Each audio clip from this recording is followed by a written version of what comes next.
ฉันใช่ป้าฉันก็เก่ง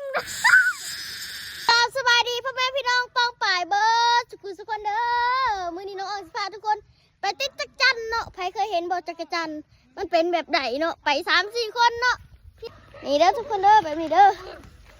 มีน้ำนี้มันมีอันติดจักรจันนี่บังตั้งบ่ฮู้ว่าบ้านทุกคนเอิ้นเหมือนหยัง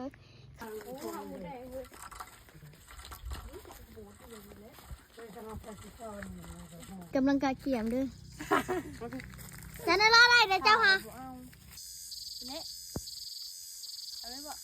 จับเลยนี่ใช่เรียบร้อย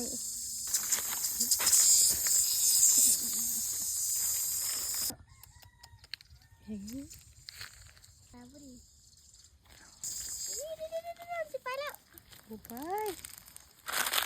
สิเป็นอ่ะ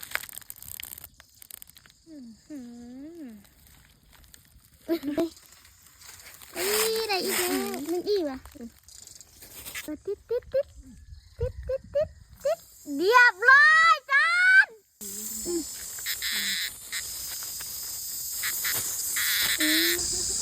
ไอ้ขี้มาได้แล้วจานเจ๊กันเจ๊เดี๋ยวก็จับเย็นจานเจ้าต้องเฮ็ดให้ได้เด้อเอาใส่ถุงใส่ข้าวอีใส่เรียบร้อยจับเอาจานติดกับอะไรจับเอาน้ำมูกเลยป้า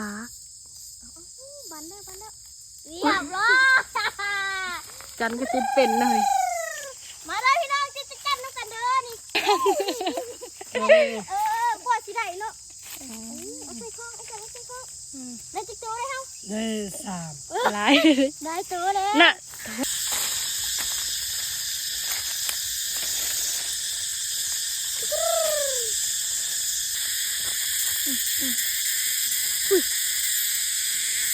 เฮ้ย